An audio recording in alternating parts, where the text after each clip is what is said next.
yeah, just look at me, just like, be relaxed, even though that's not even here. We're still just talking about football, right?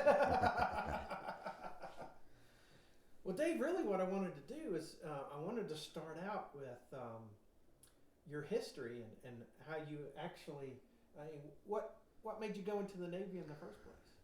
Back in when I was in high school, I went to Edneyville High School in Edneyville, North Carolina, and this was back when they took the hostages in Iran. President Carter was president then, and during my senior year, I decided I'm going to join the Navy. I said, you don't mess with Americans. Exactly. So I was 4 generations of Navy people. I already knew. I knew when I was a little kid I wanted to be in the Navy. I always loved aircraft. That's what I wanted to go into. And I thought it would be really cool, to serve my country like my forefathers did. So you come from a long line of Navy personnel. Tell me who's been in the Navy in your family. My father, his name's Earl D. Hannon. When I was 10, I was adopted, so I had my name changed to Cook. I'm trying to hyphenate it now. He was stationed in NAS Olathe, Kansas. That's pretty much where I was born. I was actually born in Kansas City, Missouri. My father had ties with the Truman family. Actually, when I was 3, I got to go have Sunday dinner with the Truman family, Harry, Tess, and Margaret. So that was pretty cool. My mom says, "Don't touch anything." Yeah, exactly. So my dad's pretty surprised I remember all that, but I got a pretty good memory. So anyway, about back to the Navy, went to boot camp in Orlando, Florida in January of 1981. Spent my 20th birthday in boot camp. Let's see. After that, after boot camp, I got transferred to Naval Air Training Command, Memphis, Tennessee, where I learned to become a pilot. I mean, not a pilot, a mechanic. Went through school there. That was 8 weeks, cram course. Normally it takes longer than that. And it did take me longer because they decided to send me mess cranking is what we called it. We go to the mess hall and peel potatoes and stuff like that. And I was like, oh, great. So, but anyway, after A school, I put in my dream sheet. The dream sheet's where you want to get stationed. Okay. Since my father was actually just retired from the Navy, I got, filled out my dream sheet. My last choice was to go to San Diego. So it all kind of turned out for the best. I got to get reacquainted with my father and everything. And I got to San Diego, and I was like, boy, the weather here is nice. And he's like, that's like this all the time, man. He said, you picked a good spot. So, but basically, he pulled a few strings, with the Admiral, and got me out there, and they called it father and son duty. And even though my father had just retired, he was still connected with the Department of the Navy through a company called the DeVal Corporation in Philadelphia. So anyway, I get to my first command, which is VRC 30 in NAS North Island. It's basically a fleet support squadron. We deliver parts, people, medevac flights, stuff like that. We were the only ones with it's the Grumman C1, piston powers. We were the last squadron to have those. Anyway, so I check into my squadron. My dad said, I need him tomorrow. And she's like, my first division officer was Elizabeth Tate. She is now a captain, I think, or a retired captain. Anyway, so I didn't know what was going on. He said, well, I got a surprise for you. He said, you got to wear your dress blues tomorrow. I'm like, okay, well, so what's going on? He said, well, I'm getting a Navy Commendation Medal. I want you to stand in ranks with me. So that was pretty cool because they're all like, who's the new guy? And everybody's looking at me and looking at my dad, and they say, he looks like you. He's my son. He just got stationed here.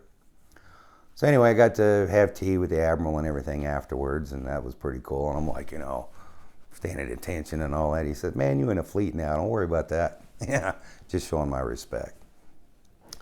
So anyway, after my first command, which is VRC 30, NAS North Island, I was there for 18 months. I actually designed the squadron insignia. Didn't get much credit for it because I was in the middle of transferring, and they actually said, okay, we're gonna go with it. A year later. My next command was VAW 116, and our call sign was Sun Kings. And it was the E2C Hawkeye. It's basically what we call Carrier Airborne Early Warning Squadron. It's kind of like the Navy's version of the Air Force's AWACS. They actually call it the mother of AWACS because, we had that beforehand. And, basically we're the eyes and the ears of the fleet. Always the first ones off the deck.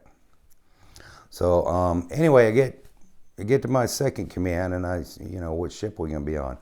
Oh, we're gonna be on the USS Kitty Hawk. I was like, cool. I joined up in North Carolina, and it's kind of got a connection with me. I mean, I had a connection with it because the ship was when I got on board, I read the history of it. Named after Kitty Hawk, North Carolina. Has a symbol of the Wright brothers plane and everything, and so I'm looking at the ship's history, and it was commissioned. I was born in 1961, February, and the ship was commissioned in March of 1961. So I had a connection with that, being close to my birthday, coming from North Carolina and everything. So it was kind of a spiritual thing between me and the ship.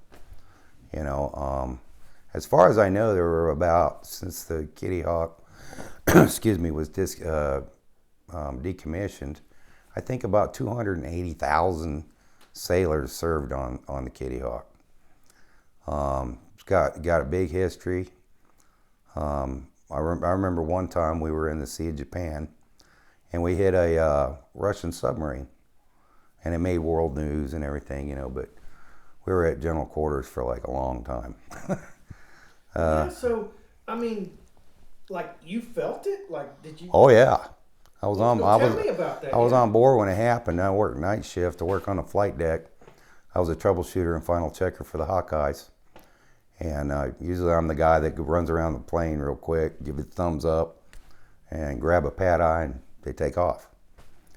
So, but anyway, we weren't flying that night, and so I thought, well, I got to go get me a candy bar or something.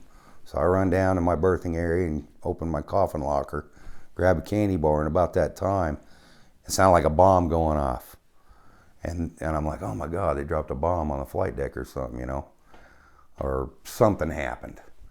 Okay, about 2 or 3 minutes later, they the captain came over the 1MC and said, damage control party, muster on the hangar bay immediately. So I heard that, and then I heard this scraping noise down the side of the ship. First I heard the bomb, and then I heard a scraping noise, and I already knew that we were being followed or tracked by him. And I said, I think we found her. Which, it was kind of a big deal, but it scared me at the time. Oh, yeah. So we're talking about the middle of the Cold War. Right. In the Sea of Japan. Yep. 1982? 84. 1984? I was on the Kitty Hawk from 83 to 84. Okay. Excuse me. And you say you guys were being followed by a Russian submarine? Yeah, was that something that was common back then? Oh yeah, they play cat and mouse all the time. They still do. We've had reports here lately on the news of the Russians flying over our bow and stuff. It's kind of like it's still going on, and it's been going on since Cold War and even before then. So the Russians were the Soviets. Yeah. The Soviets were actually tracking a carrier fleet. Battle Group Bravo. Yeah, that's the battle group that I was with, but I was at what they call CAG-2, Carrier Air Wing 2.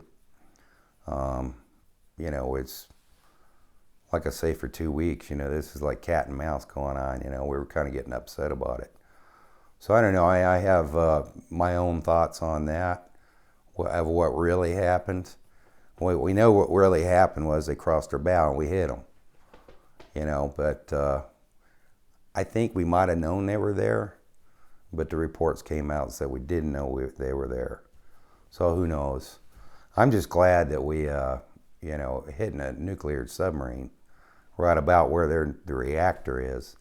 I'm like, oh, well, it's a good thing we didn't all get blown up, because, it could have been bad. Well, that's my next question is, did they give y'all any indication as to why they were so close, as to, why? Well, this happened about 3 o'clock in the morning in the Sea of Japan. They crossed our bow. But like I said, we were playing they were playing cat and mouse with us for at least a couple weeks. They'd cross our bow. We knew they were over here. We tracked them with anti-submarine warfare aircraft. We'd actually taken pictures of them, surfaced a couple times. It's what they call a Victor class submarine. I don't remember the name of it, but their presence in the Sea of Japan is pretty substantial.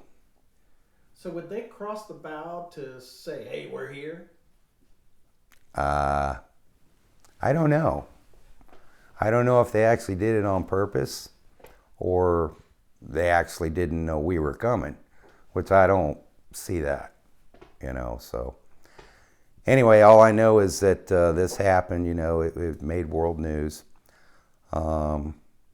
And as you well know, that I've talked to you about the Kitty Hawks being towed to Texas to become scrap. Myself, my father's still in San Diego, so I've been in contact with him about the Kitty Hawk. Even before the ship was decommissioned, I knew they were going to decommission it, and I tried to send messages and stuff, and they ended up going nowhere. It's like, we need to bring it to North Carolina. Let's make a museum out of it. During Trump's administration, they talked about either making it a museum or bringing her back to full service, with retrofits. It was one of the first super carriers. Now we have mega carriers. And 2 other ships, the USS Ranger and the USS Constellation. They laid it, and the way they number the ships is the way they lay the keel. Now the Constellation and the Ranger, that's where they worked all the bugs out. So the Kitty Hawk, they had already figured everything out, all the bugs, everything else was worked out. So that's kind of how they number the ships. Why do you think it's important historically to save this ship? I mean, not only we're talking about a ship that participated in the Vietnam War, the Cold War actually hit us. Actually, yeah. We also did exercises, with other countries, Operation Team Spirit, which is done with, other countries, mostly Korea. It's been a part of RIMPAC a few times. That's when you have numerous NATO forces get together. Let's see, the time of Vietnam, Cold War, Gulf War, let's see, and then after the Gulf War, it was being decommissioned. Actually, it was stationed in San Diego for a long time. That's pretty much what its home port was. And then it got transferred to Yokosuka, Japan. Mm-hmm. And I think one of the new carriers took its place in San Diego. So I don't know if it was a Abraham Lincoln or one of those. But I mean, there's some significant historical things that happened during the life of this aircraft. Yeah, we actually had a fire on board, not too far from my berthing area, so we had to evacuate our area and spend a couple weeks in the shop to get smoke out. And then we had another issue where a sounding tube had got left open. That's what a sounding tube is, where it goes down, where they check the fuel level. And all the diesel carriers ran off, they call them diesel, but they run off jet fuel. So they can either use it for the ship, or they can also use it for the aircraft.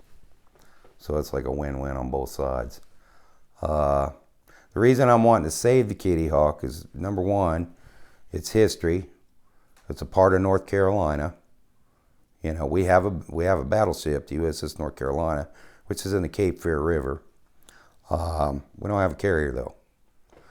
The USS Midway Museum in San Diego bring in millions of dollars every year, just in trinkets, visitors, whatnot.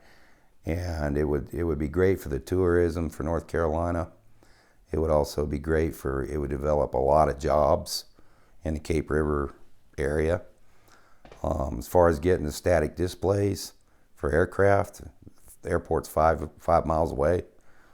You know, everything on the Midway still has engines in them. They've just been preserved, so they're still operational. But also, one thing I learned about the Midway Museum is they have it hooked up to the emergency grid. You know, on our coast we have a lot of hurricanes. Okay, so and an aircraft carrier is going to withstand a hurricane. So if we have an emergency grid set up, hooked to the generators of the ship, pretty much at the whole coast, we got emergency power and communications.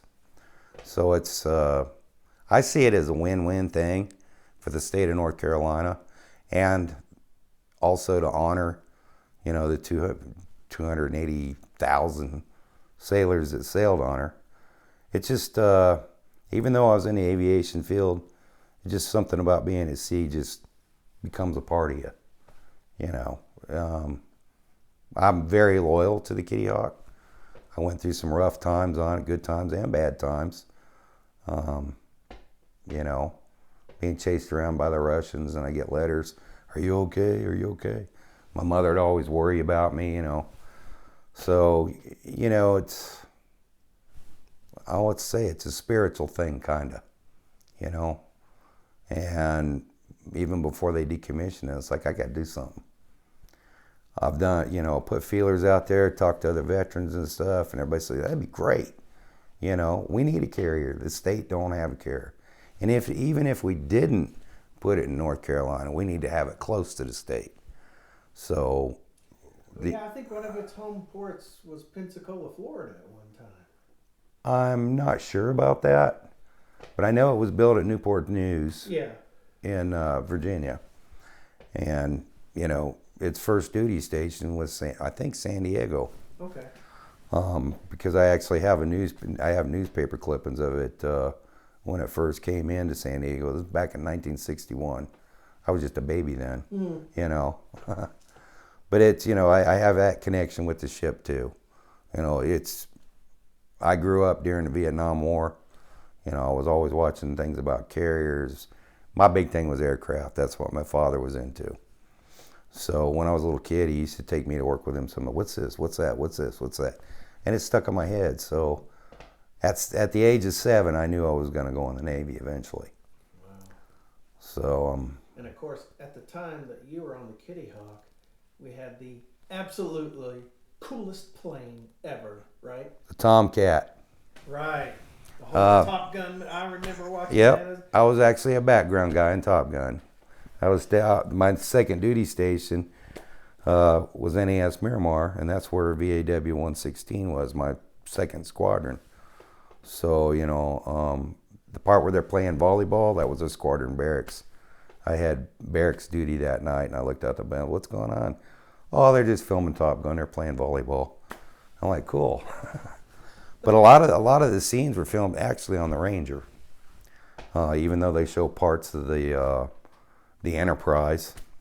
They show pictures of the Enterprise, but a lot of the scenes were filmed on the Ranger, and I was on board then. So I'm just kind of a background guy walking by. So wait a minute, you were in Miramar and you were on the Ranger. Yeah. So you were around a lot when this movie was being made. Yeah. You know, and I spent a short period of time on a merchant ship too. I was a naval at sea marshal. Okay. I was taking cargo overseas. Can't talk about it. But basically, I was in charge of the cargo.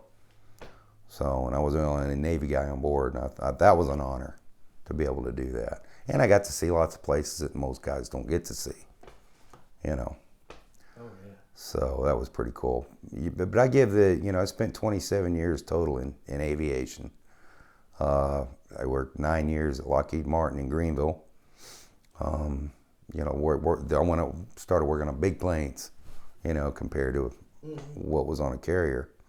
Actually, the Hawkeye is the biggest thing on an aircraft carrier.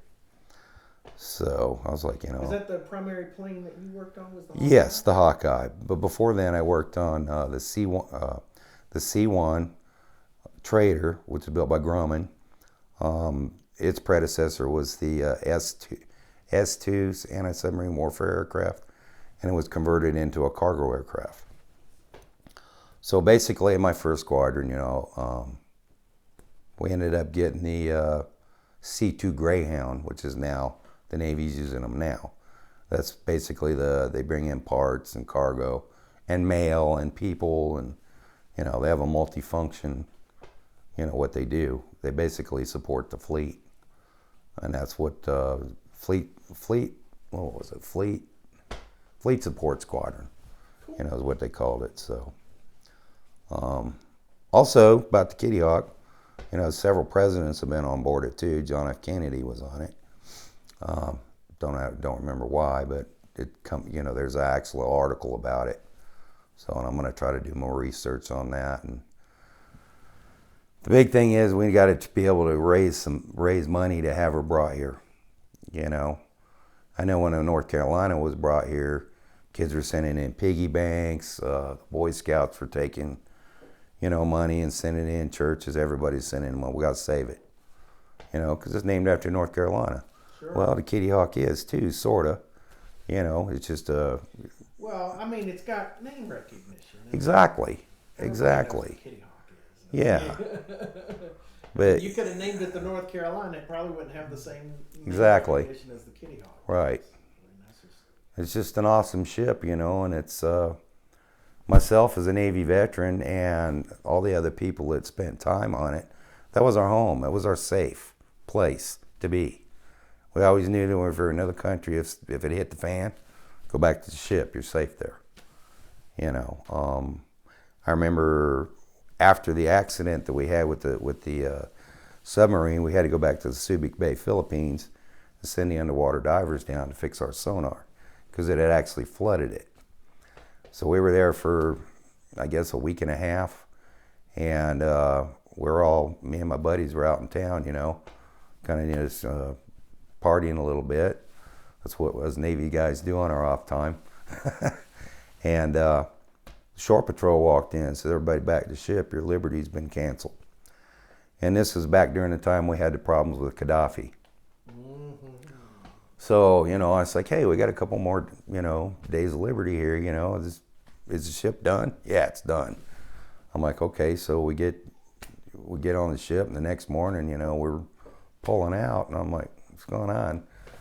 So the skipper, Captain Rogers, David Rogers was his name. He said, well, Gaddafi sent us a message that he was going to send us home in body bags to bring it on. So the skipper said, load them up and head them out. Here we come. Wow. Yeah. So, I mean, the Libyan crisis. People don't think about the Libyan crisis as being part of that too. Oh yeah. Wow. This. I remember that. Yeah. I would be devastated if it turned it into razor blades, along with all the other people that served on it, Air Wing and Ship's Company. It's been a part of San Diego. All the sailors there, it's a big Navy town. They're all upset about it. They've been sending in things to the Union Tribune in San Diego about, why can't we save it, But their plan is, last time I talked to my father, it was off the coast of Long Beach. And it was just sitting there. And I don't know if it was being held up because of this or not, but they're going to bring it around the Horn instead of to the Panama Canal, because I think it's got a part of its issue is it's wide. I'm sure it can go through it because the same class has been through it before. I don't know why they're doing that, but because it's not under its own power. Right, exactly. You know, and the engines, everything, the whole ship's ready to go again. I know that the battleship Missouri, I was on it as a little kid. Actually, it was a museum at the time, and back during Reagan's time, they brought all the battleships back, which they were all in the Gulf War also. The Missouri, that's BB-60. That's another thing that was really cool. BB-63 and CV-63. I've been on both of them. The Missouri I was on a little kid because I'm from Missouri, and it was in Bremerton, Washington. Now it's in Hawaii. The Missouri is where the Japanese they surrendered on it. Exactly. So that was a cool place to put her. The Wisconsin's back. The Iowa's back. They're all on standby now, but they're all battle ready. Yeah. That was the best thing they could have done with the money. I mean, you know, with the ships rather than scrapping them. So what if somebody's watching this and say, hey, you know, I would do something. What do we do? Do we write our congressman? Yes, you write the congressman, the governor. You could even petition the Department of the Navy. You know, and I'm looking for anything I can get to do my part to bring it back, or you know, to save her. She's worth saving, you know. But yeah, that would be the thing to do. Also, you can get with the USS Midway Society and figure out how they did theirs, and we could do it the same way. But I think the big win-win thing for the state is, you know, being able to hook it up to the emergency grid. Also, it would create jobs for ex-military, former members of the crew, and just the civilians that want to work on it. You know, also, like the Yorktown, I know the Boy Scouts use it a lot. Actually, my troop, 605 in Edneyville, they used to do yearly trips to Lexington. I'm an Eagle Scout from Troop 605, by the way, and I'm very proud of that too. And I got some honors for that. When the first hostage came back from Iran, I was in boot camp in Orlando. I was on the honor guard, so I got to be right behind the first hostage coming back, you know, carrying the American flag. I thought that was cool. I've always been very patriotic. It sounds like it. Yeah. Like it. All right. Lay this out. This is the Newsweek. You like I said, I'm like a fly on the wall. Okay. So the two of you sit down and just kind of start talking and all right, doing your thing. Yeah. All right. Just kind of cruise book. I'll lay out a picture here. You're not filming yet, are you? Oh, go ahead. Actually, this another guy gave me this book. He was actually seeing my mother years after my father died, and he served on the Kitty Hawk as well during Vietnam, and wrote a little story in here. I have patches for those ones put together. Okay, this is all the Kitty Hawk. That's the Greyhound I worked on. Let me go back to this. That's the Intrepid Museum in New York. Okay. Let's see. Anyway, we'll start with this. Look at that. This is Unless you need your glasses. Yeah. No, I don't think I need my glasses. So anyway, this was given to all the Tigers when we came back from Westpac. We Right. stopped in Hawaii. My dad was retired. My stepfather, retired Chief Petty Officer. His name was Gene Cook. And this is Air Wing 2.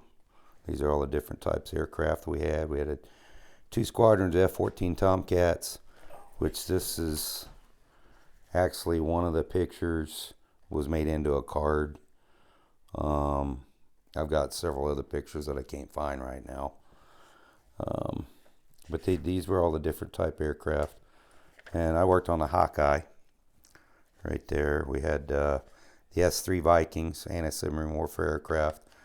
The A-6Bs, which were basically radar jammers. Okay. The A-7 Corsair. And then another squadron of that.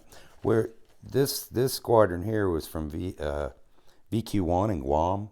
Mm-hmm. And their primary mission was to, do reconnaissance work as well and work with us, our squadron. So they would basically fly over areas and take pictures. Then we had the A6 Intruder, Okay. which is a bomber, and the A7 Corsair. Well, we had 2 squadrons of Corsairs. So anyway, that just explains stuff about our battle group. It's got the history of it too. We got the history of the ship here. I'd read it to you, but it'd take too long. Okay, so when we hit the submarine in Japan, it came out Newsweek, and there's a whole article about it. And it starts off. Let me find it here. Let's see what was going on even at that time. Oh yeah, whole kinds of stuff. Let's see where we at. But I ran across this, after I got back to San Diego, and I said, I gotta have that. It's got the story. We were going through all kinds of stuff, Gaddafi, and Chinese were messing around with. Yeah, some things that go bump in the night. And there's a picture of it. Actually, this picture was taken during the Vietnam War. So they just use it as a picture. This is a Victor class submarine we hit. And I was actually on board when this was taken. It tells all about it. I'm sure you could probably look it up in archives somewhere. So there's that. This is information on the USS Midway Museum.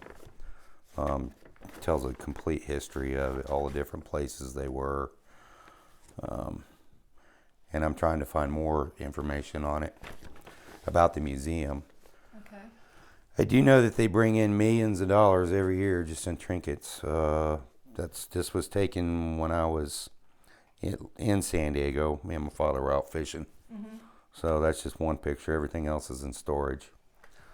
And then recently, I stayed at ABC Veterans Quarters at ABCCM. Mm-hmm. Here in Asheville. I was homeless for a little while. And one of the ladies that volunteered there gave me this picture, and her brother took this right after it had been built. And this was in 1960. And she said, I want you to have this. So she said, it's real special to me, but I want you to have it. So that's part of that. This is the picture of the Kitty Hawk. We were on our way to Perth, Australia. Just went through a big storm, and we had to close the hangar bays. We had waves coming over the deck and everything. So, but what we did was we worded out "Press on." That was our motto. Mm-hmm. And that's my aircraft are here in the center.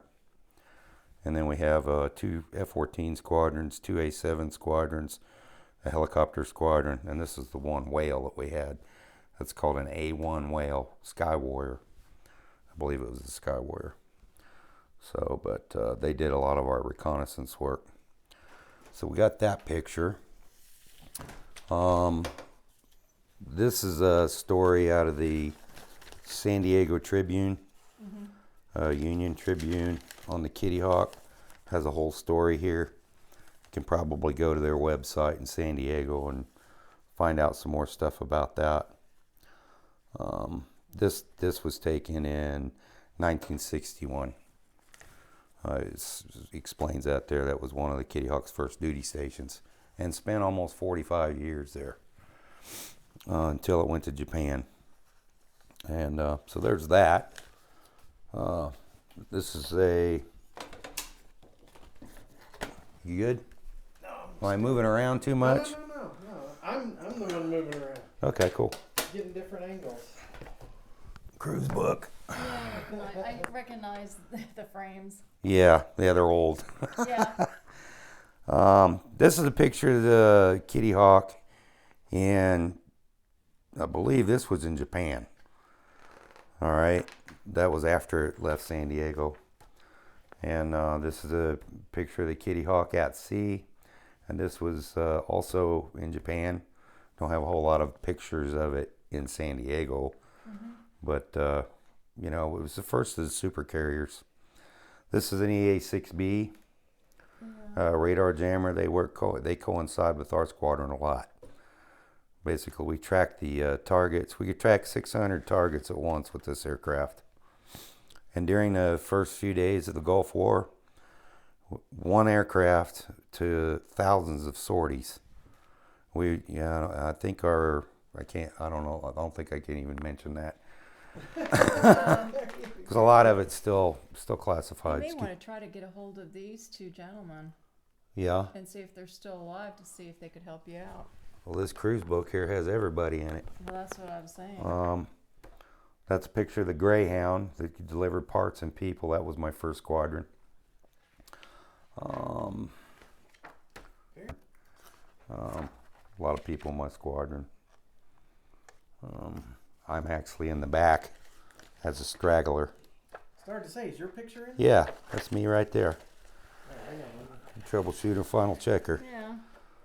You can't see my checker shirt, but it's a white shirt with checkers on it. Yeah, pick it up, angle it up just Okay. a little bit, and That's me.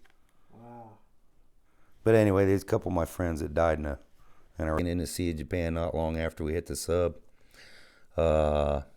This was in 1984. So I put on a lot of weight and, you know, got a few gray hairs since then. That's really cool. But yeah, a lot of these guys are my buddies. Let's see if we got any more.